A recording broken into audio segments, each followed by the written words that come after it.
good evening, good afternoon, good day, wherever you are. Hi, my name is Melissa Sinclair and I represent Gargamel magazine, which is now called G-Mag. And also we've read 55599, where we've read 5599, and we're interviewing today Mr. Errol Dunkley, none other than Mr. Errol Dunkley. Mr. Dunkley, how are you today? I'm fine, doing fine, and I thank God for life, you know what I mean? Okay, you're here with us. Sorry, have you finished? Okay, we are here with us in the UK, and you said you've been here since November? November the 23rd, was it? 21st. Okay, and you're here now. How are you finding the weather treating you in England? Well, the weather is really cold, you know, but you have to adjust yourself to it anywhere you are. Canada, America, cold, same way, and I've been there too, you know what I mean? Yes. Where else in the world have you travelled? Because you've been singing since you were very young, and you've travelled all the world singing. Where else have you been? Another place in Europe, South and North America, Canada, Toronto, Kitchener, Ottawa. Wow. You know what I mean? What about the continent of Africa? Have you been there? No, I've never been to Africa. I've got offers, but they never come true. Okay, you'd love to go there, take it? Definitely. Alright, well, see what we can do. See what we can do for Mr. Errol Dunkley. Now we're on YouTube, it's going live. You know, Mr. Dunkley would like to go to Africa, so those of you out there that may have the connections, you know, get on board and let's see if we can do this. Yeah. Alright. So you've been here since November and you've been working, you're saying? You've been working, you've been doing what? Shows and specials for sound system. Okay, and DJs? You know, I don't DJ, I sing. No, you sing, but you've been doing specials for DJs as well that play music? Or just doing interviews with DJ on the radio, a lot of interviews and specials for sound. Okay. Guest appearance and, you know, promotional purpose. Okay. And this Friday I'll be going to Scotland. Okay, what's up in Scotland? We're doing a show in Scotland. Right. That's the 14th. That's the Valentine's Day. Yeah, the 15th I'll be going to Manchester. Okay. The 16th there's a show in South London. Wow. You know what I mean? And this is all for Valentine's Day? All that season, yeah. Yeah. 14, 15 and 16.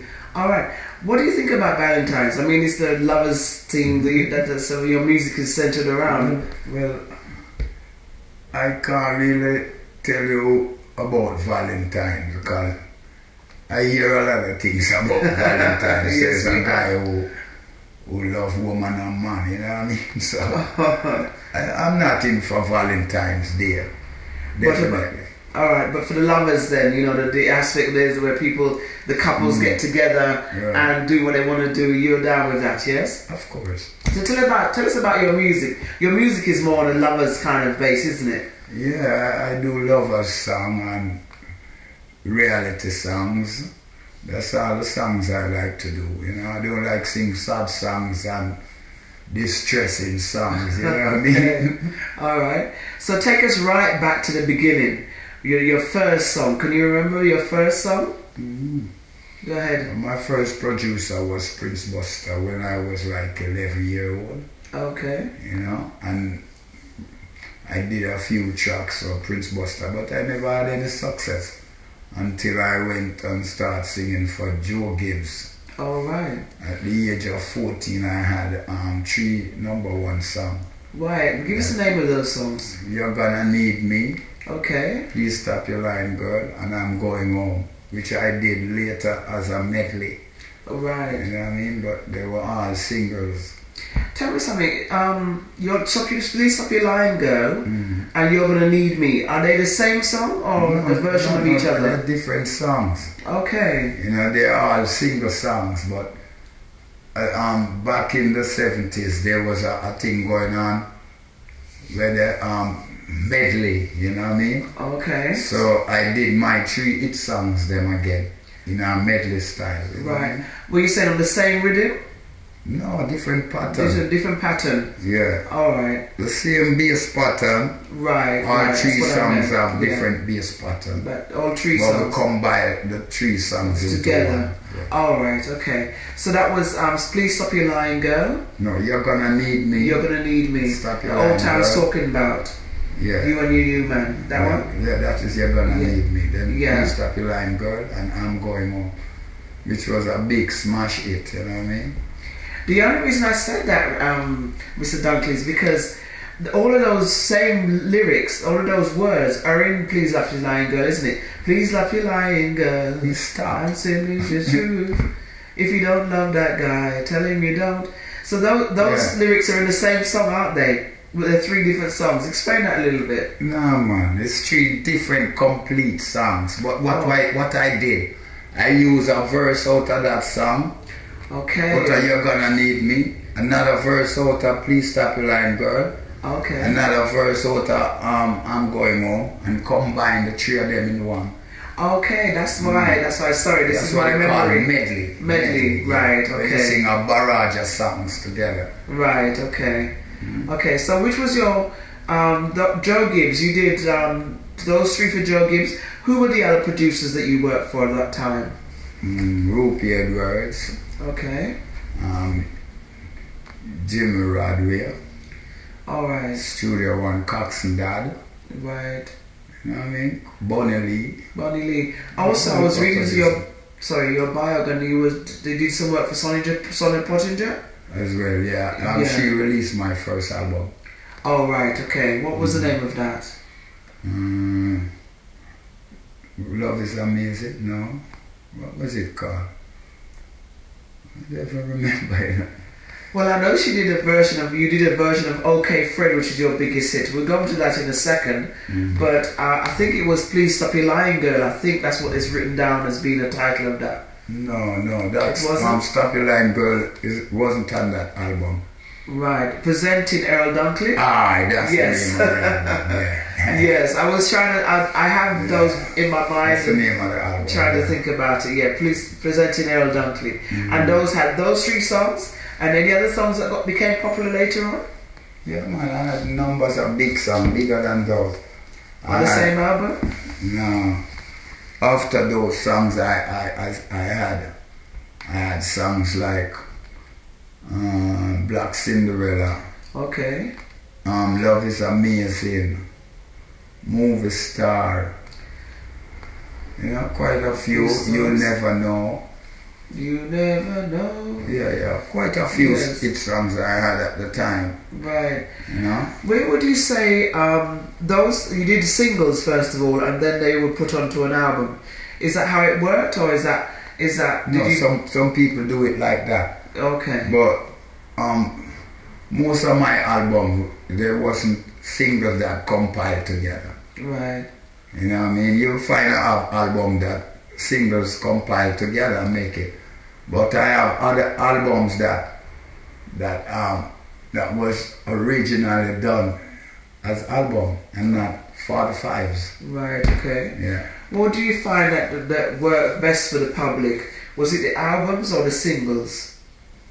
Well, the public used to go for singles.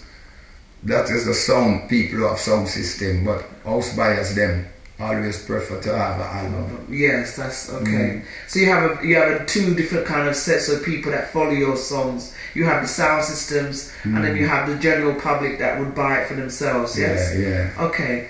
Tell me some of the people that you worked with. You worked with many of the top artists. Who are some of the people that you worked with that you have fondest memories of working with? A lot of them. So some gone and some is still here, you know what I mean? Yeah, like who? Like people who are gone, Gregory, Dennis, Delroy, That's Gregory Isaacs and Gregory Isaac, Alton Ellis, Alton Dennis Ellis. Brown, Delroy Wilson. You know what I mean? Did you form a label with Gregory Isaacs? Yeah, Gregory and I started the African Museum because we didn't like how the producers them was treating us, so we start produce our own. We start produce ourselves, you know what I mean? Okay, is that your phone? That's how it started. Yeah. Do we want to break for a second? You want to take that call? Lock it on. Oh, I see. Okay, then. We could always edit that out. Yeah, okay. Now, the African Museum with Gregory Isaac, that was, you two of you joined that together, then you formed another label yourself, didn't you? Yeah, when we separated, I had a label called Silver Ring. Silver Ring? Yeah, then I came to England. Uh-huh. You know what I mean? What year was that? Hello, listen. Yes, hi. I just recorded. It was 74. 1974. Okay, you came to England and who do you reproduce with then, first of all? Count Shelley. He took me here. Okay, sorry, Mr. Dunkley, you were saying you came to England in 1974? And who were some of the people you recorded when you first came? I came here with a contract with a recording company. Which label was that? That was Count Shelley. Count Shelley, okay. He had a sound system as well. Yes. Which later on I was a company called World Enterprise. Third World? World Enterprise. World Enterprise, okay. Well, they were based just down the road from us here, isn't it? Seven Sisters. Seven Sisters. They had a record shop. Body Music. Body Music. It was called Third World first? Yes. That's why I said Third World, because... then World Enterprise. World Enterprise, yes. They had a branch in New York as well. Okay. And that was Count Shelley, the producer. Some of the songs that you did for him, do you remember the titles of those songs? Yeah, I did an album called Sit and Cry. Okay. Because we brought some musicians from Jamaica here, like Gladstone Anderson, Jackie Jackson, Ox Brown, Winston Wright. Quite a few musicians we bring from Jamaica, and we did that album. Right. And that was called, once again? Sit and Cry. Sit and Cry. What was the lead single on that, would you say? Same title of the song. Same title. I'm going to sit right down and cry over you? Yeah, that's okay. Over in England at that time, there was like a big wave of Jamaican artists coming over, wasn't there? Yeah. And you had songs that most of the reggae artists were having success with the reggae music industry over in this country. What was you say was your turn? What year or when do you think that your time came when you had your success with the record industry in this country? That was when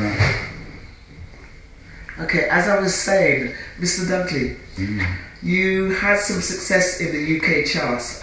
When was that, and what was the song that you had your success with? That was 98. You know what I mean? 99, I had good success up to the time. You know what I mean? I had OK Fred. OK Fred. Now you're Yaga Yaga? Yeah, I went to Jamaica. I did my album there.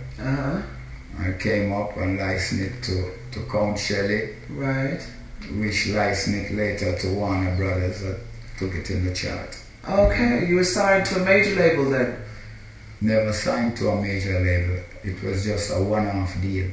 Right, for that particular song? A record deal, yeah. Okay. And that got in the charts to what number, do you remember? No, I think it went into the...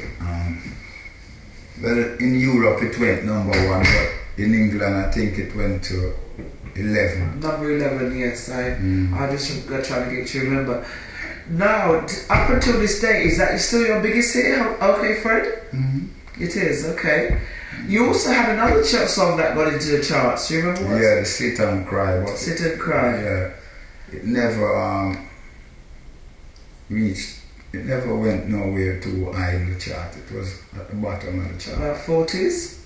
I can't remember. About 40s, I reckon. Yeah. But that's just in the British charts, and I know that OK Fred is your biggest song for the British charts. But for you, what would you see your best song is?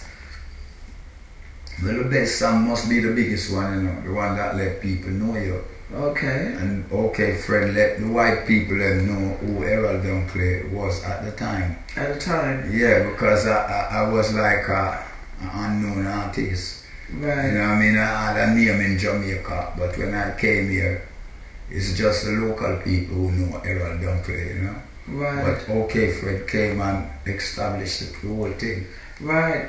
But the reason I said that is because for us in the reggae industry, we know you for Black Cinderella, you know, Sit Down and Cry, those songs, you know, everyone does it his way. Every man does his thing a little way different. Yeah. Those songs for us were Errol Dunkley. We know you because obviously you were more popular to the reggae market than you were to, say, Yellowfields. But I understand what you're saying. When the UK charts, when you break into the UK chart, did you do Top of the Pops as well? Yeah, I did Top of the Pops 3 times. I did guest spots as well. Like Okay. Master Brush Show and the Cracker Jack. Okay, yes. See, shows as well. those were when 79, 81 or 79 them time, 78, 79, yeah. right.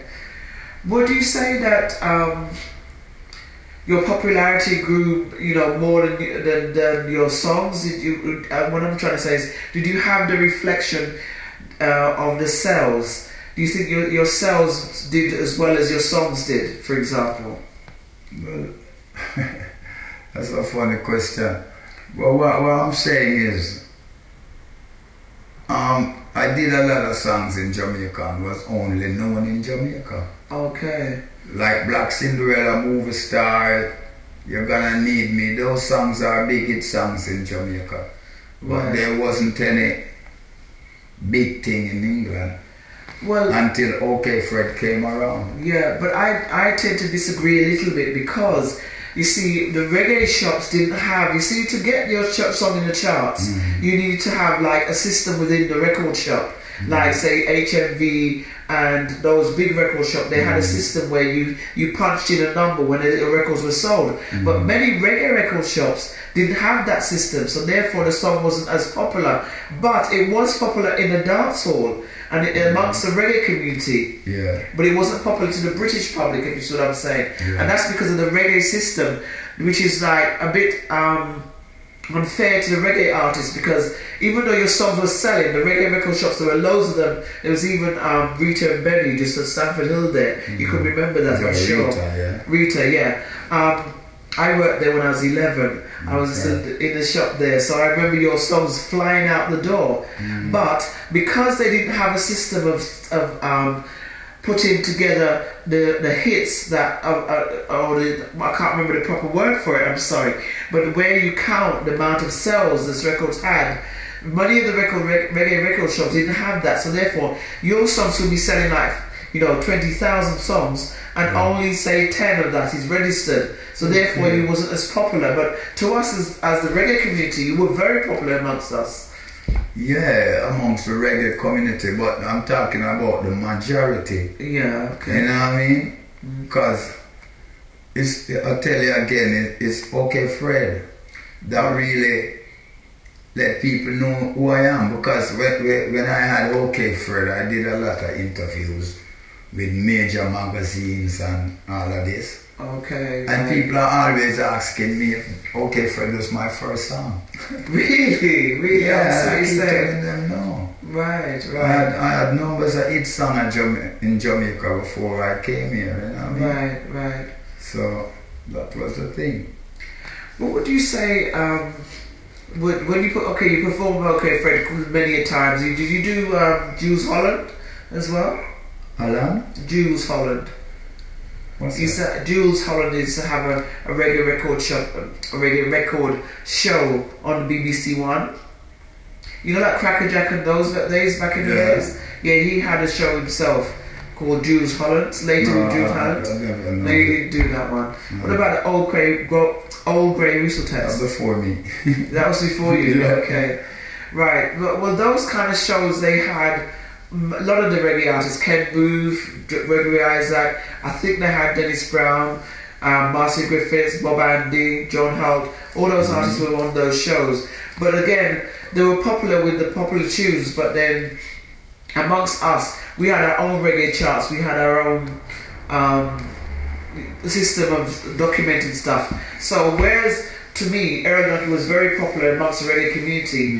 You probably feel that she wasn't, but she was. You know what I'm saying? Because like I could name 10 tunes that wherever dance you're going to now, if you play them, that is very popular amongst the reggae community. It's just unfortunate that we didn't have our system in place, and we still don't have a system in place to be able to monitor and justify where your sales are coming from, you know, to give you the recognition that you deserve. Yeah, but them time the business aren't change up. Yeah, it has. Record ain't selling like it used to. No. You know what I mean? And you spend your money and you produce your music, and then a guy out in the street hear it on a CD and copy it and bootlegging. All that is going on, you know what I mean? Well, how do you feel about that? No, that's not right. You spend your money and you put out your effort, write your song, arrange your thing, bleach how much night in the studio, sing it over how much time just to get it right, and then a guy just copy it and sell it. Yeah. You know what I mean? It's too much pirating, too much pirate, man. That's all them do. How do you think we could change that? How can the artist protect himself from that? Get rid of CDs. That's a good idea. Yeah, get rid of the CDs then. Because they never used to do it before CDs come out. Right. Come around. Right. You know You think that's what killed the business, the CDs? That's right. Yeah. Okay. But how can we go back, because technology is moving so fast forward? How can we, like if we've got the CDs now, we can't do much about that. How do you think we could do something about that in terms of make some CD where them can't record your thing? Okay. You know what I mean? Make some CD where have songs on them. No blank. You know what I mean? Or if you have a blank, it can't record another man thing. You know what I mean? You can't record it. That's a good idea. Yeah, you have to have a code. Right. Yeah. Yeah, because that's killing the business. Yeah, man, I'm killing you too when you put in your money. That's why you say artists like me now. I have interest in for record so much like one time. Okay. You know what I mean? Because one time you could have make an album and you know, you license it to America, you license it to a company in England, and you license it to a company in Canada, or one in Europe, you know what I mean? And then you get in your returns. You get your royalties as well. Yeah, that's what I call return. You get in your return. But no, you don't have no return to get. Because you give a company the album to put out. And by the time they put out this album, you have about 50 pirates who sell the album with the company. You know what I mean? And them don't have any consent. Right.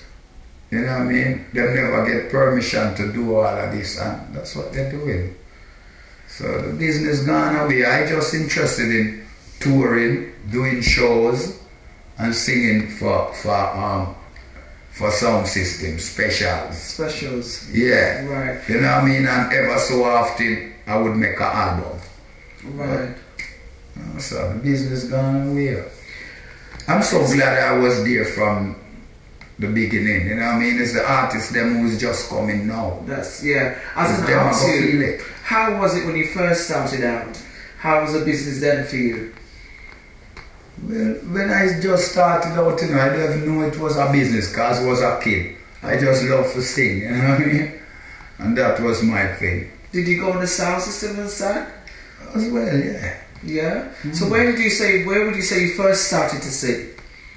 Well, I first started with Prince Buster, as I said. But where did you go? Did a competition? Did you do schools? Yeah, I used to sing at school. Right. And church, yeah. Okay, good. You know what I mean? As a kid. Yeah, going to Sunday school and things, but I didn't know that this was what I was gonna have to be my meal ticket, you know what I mean? Who encouraged you? What would you say? Well, it's just something inside, you know what I mean? I had other guys where me and them used to team up and try to be a group, but Like who? You got Junior names? English. Okay. Yeah, he and I started out first, but then he came to England. Right. And I was all alone, all on my own, you know what I mean? So, after he came to England, I started recording for only for other producers, because I never had a name until I start working for Joe Gibbs. Right. And then those Joe Gibbs days were from 74, would you say? No man, Joe Gibbs 60s. 60s? Yeah. Okay, I'm a bit far ahead. Name me some of those tunes for Joe Gibbs. I know we're going back over this, but... Yeah, but I'll tell you already, you have tune like You're Gonna Need Me, Stop Your Line Girl, I'm Going Home, and him have an album with some other songs where I don't even remember what the name. It's just the hit ones then. Okay. I can remember. Would you say those are your best recording years with Joe Gibbs, or who would you say was the producer that you worked with that you felt more comfortable with? That could never be my best. That was the beginning of my career. Okay. The best time is when I had OK Fred. Right. Was you producing yourself at that time? Yeah. Most of my songs, them I own them, you know what I mean? Right. As a producer, what did you call it? Did you just went by Errol Dunkley, or did you work with somebody else? I have my label. I work with other people as well. Okay. You know, but I have songs that I produce on my own. Right. And license it to people. Right. Mm-hmm. That was in this country, or was it mainly in Jamaica? In this country too. Okay. Did you work with Trojan while you were here? Yeah, Trojan put out my songs. People license it to Trojan, not me. Right, okay. You know? And they put it out. You with African Museum, and then you said Silver Ring, was it? That never really get nowhere. So what was your label that you worked with most of all? Well, I work with many labels. Success, Studio One, Amalgamated, which is Joe Gibbs. Okay. Yeah, and Sonia Pottinger, which is Gay Feet. Gay Feet, okay. Yeah, I work with a lot of them. And your label was again Silver Ring, or which one? Silver Ring, but I never had any major hit song on that label, because at the same time I came to England. Right. And then I formed a different label. Which was? Because Roots International. Right. And I had a store on Caledonia Road. Really? At the time, yeah. Okay. Yeah, I employed 4 people. Really? Yeah. A store or? A record shop. Record shop. Importing songs and things, accessories from Jamaica and all of that. Wow, I didn't know that. Is that documented anywhere? Should be. That's the 80s, yeah. The 80s? Yeah. Okay. So you're importing records and just records and memorabilia and stuff like that from Jamaica? Yeah, and sound system. I even bring a sound come here named Ray Symbolic. Ray Symbolic? Yeah, the first Jamaican sound to come to England. Really? With Rankin Joe. Rankin Joe? And Screw, the engineer, and Ray Symbolic himself. Right, Ray Symbolic. That's his studio name? That's his name and the name of the song. Okay. Right. Where did you lot play? Do you remember some of the places where you played when you was here in the 70s? Yeah, wow, not 70s, 80s. 80s, I'm begging your pardon. Yeah, early 80s. I play Hammersmith at Phoebe's Club. Oh, Phoebe's, yes, in We Dorset. play at the Ice Ring in Stratton? Yes. Stratton? Okay. We play a lot of time in Birmingham, Nottingham. We play all over. What I did, I ear freighted in the amplifiers, and I hired transformer and speaker box. You know what I mean? Yeah. And what do you call your sound over here?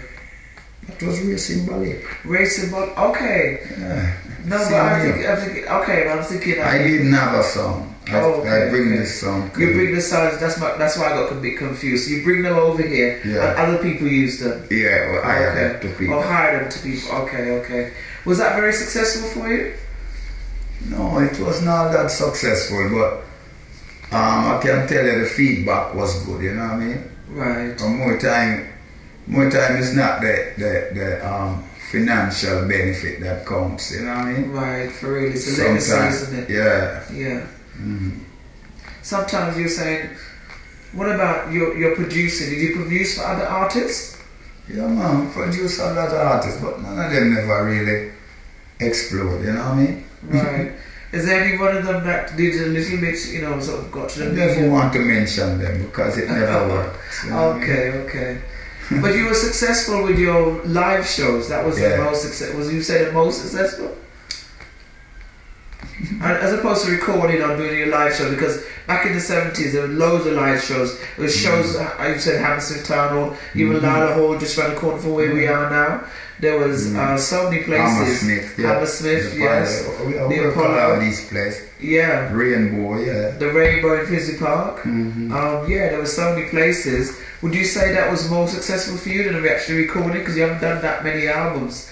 Me? Yeah, man, a lot of albums me have, man. Really? Because I only see 11 listed. I counted on the Wikipedia, there's only 11 albums listed. More than that. I could imagine. Album would definitely reach less up. Oh, right. Could you remember some of the names for me?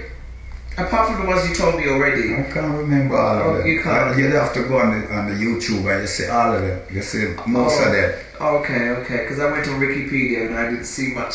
I was a bit. Actually, I did more research. Mostly labels them that I work with. All of them is there. Right. Okay. Because it's very restricted on Wikipedia. I should go and maybe I wanted to talk to you beforehand to get some background. YouTube, YouTube. Yeah, and Google is similar. A lot of my work there. Yeah. So would you say, just wrapping up now, would you say the music's been fruitful for you? Do you enjoy it apart from the piracy and the? What do anything else? Is now I'm enjoying. I'm full joy. Okay. My career, you know what I mean? Because it takes time for people to know you as an artist. You know what I mean? If you don't have anybody injecting some big promotion behind you, like what Bob Marley and them guys they used to have. You know what I mean? It takes years for people to know you, and that's what happening to me now. People just realizing who I am and how long I've been around, you know what I mean? Okay. And they're they're gravitating to me more now. So would you say so now I'm enjoying my career than before because it seems like it's the best time too when you grow up, you know what I mean? You understand it more. Right. Okay. I did a lot of shows. I Sierra Nevada, Rotterdam Festival. In Italy?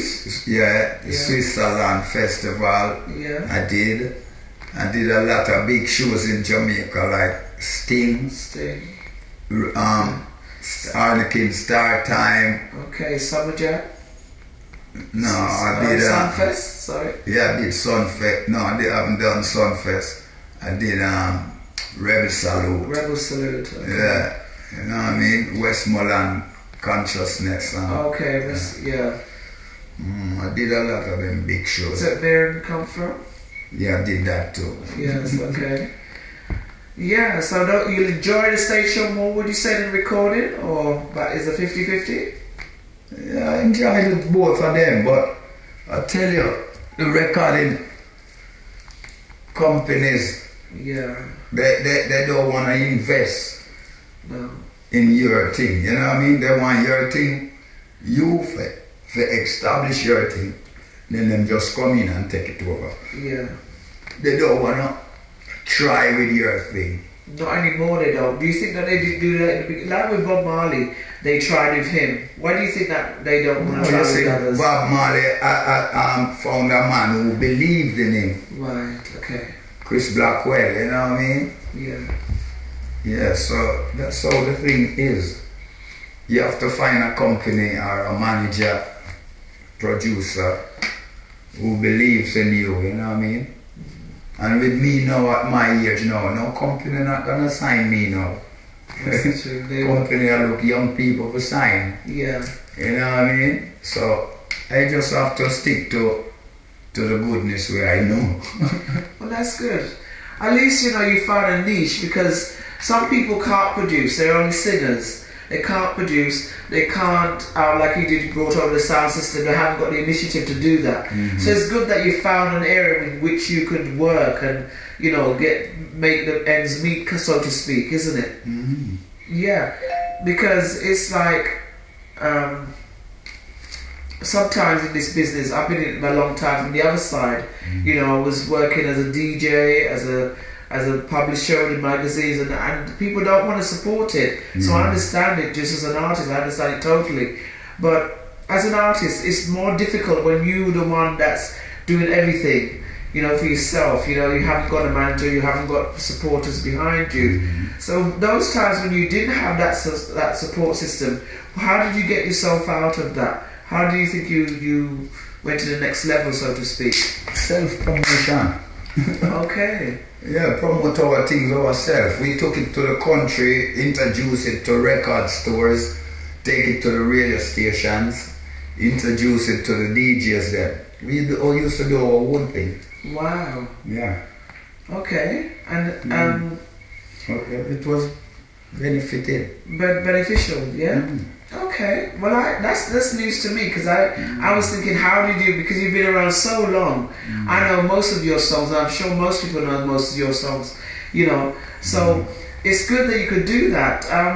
Now that you've come that stage, you've come down so many things, what would you say that your best, when you look back, what bit would you do over again, do you think?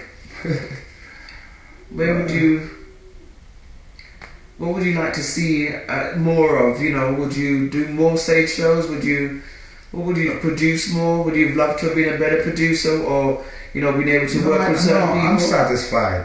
I'm Okay, satisfied because everybody have a destiny, you know what I mean? Right. And that's my destiny. I don't want to say, well, that I could have done things different, do things other way. I never have the facilities and to do things differently from how I did it. Right, okay. You know what I'm saying? Right. So, okay, we're wrapping up to the end, because I love talking, and I know you love talking too. But what would you say if a young person's coming into the business, what would you encourage them to do or not do in this business as it is now? Well, as I tell you, sir, there's so much pirates around, you know what I mean? All I could say to somebody just coming into the business, don't flirt your talent, you know what I mean? Because how do you flirting, singing for a lot of different producers. Okay. You know, because one day you meet up on a company would want to pick you up and invest in your thing. But because you flirt your talent, so much people have songs with you, this company not gonna really pick you up. A company want an artist where it's them alone. Exclusive. Project them, you know what I mean? Okay. Because you have I see to each other artists in my industry. There are other artists coming from my era. I don't even want to call a name. Sign up with big company, and the company put out the song, the album. Then after, all the little independent producer where you do songs with, start load the thing. Okay. And true, him not wise enough to say, well then, because that happened to Bob too. But Bob was very smart. Bob tell Chris Blackwell said, buy out all of them independent producers that song where I sing for them and put them under one shelter. Right? Who no want to sell to Chris Blackwell, injunction, them can't put it out. Right. Man have tune with Bob Marley all now when can't put a road. Same. Okay. Yeah.